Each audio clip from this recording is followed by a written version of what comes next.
So hi there today. So today I'm going to tell you how to make some really cool random patterns that could be used for things like if you're designing an imaginary city, such as the book that I've made.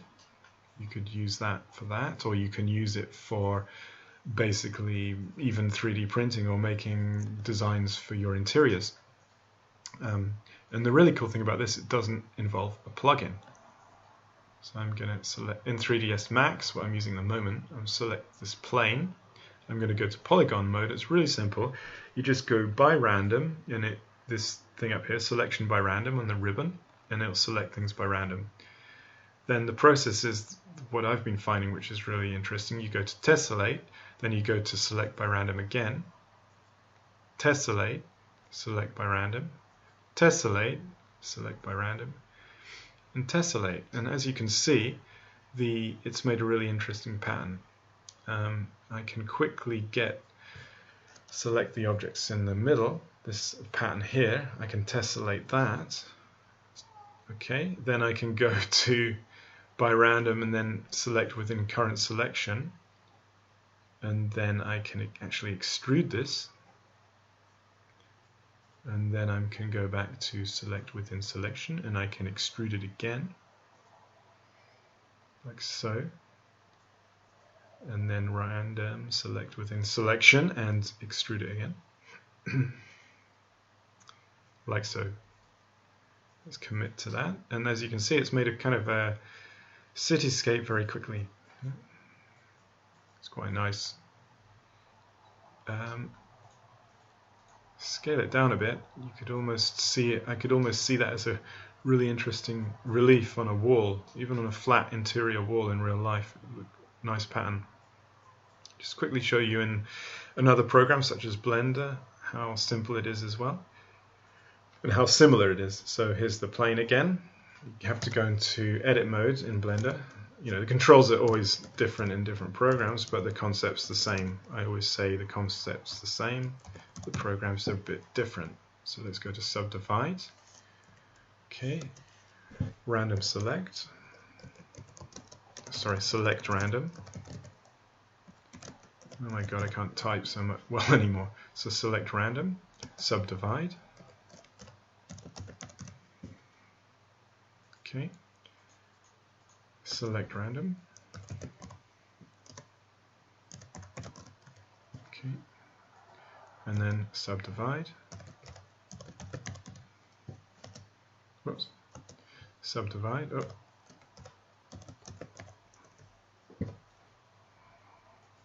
Okay, and then you can extrude. You can control invert. It doesn't have this option here where doesn't seem to have the selection option where you can select within the selection, such as here. But what you can do to get around it is you invert the selection you've got, you press H to hide, and then you go and do your select random again, and then you can extrude that like so. Yeah.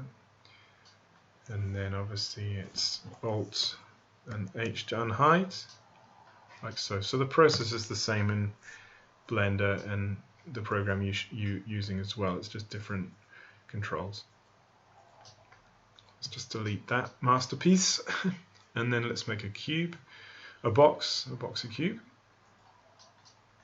And this is a cool building I visited in 2015. In the January is February 2015, and it's the OCAD in Toronto. It's a really interesting pattern going on here. So I'm going to quickly show you how to make a pattern like that, but my pattern might be actually more interesting. So let's go to convert to poly, go to polygon, go back to the selection by random. We're just going to use the select, not the select within for this one. Okay, and tessellate by random again. So all you're doing is selecting by random each time and then tessellating to make the random selections smaller. And you can start to see you coming up with some really interesting patterns already. Yeah. Let's do random select one more time.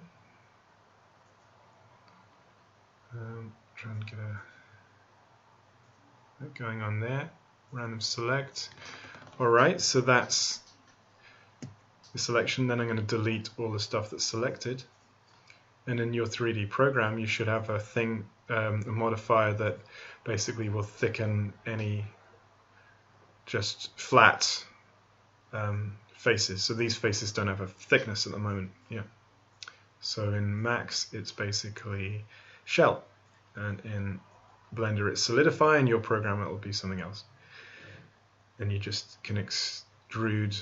It's like an extrusion tool, really, and it will just thicken the whole of your structure uniformly. And there you have it, like so. It's made a nice little architectural building that looks quite contemporary and cool. So you can use this for your city projects again. You can use it for whatever you want. And if you put a cube inside it, it would make a really interesting 3D sort of geometrical print.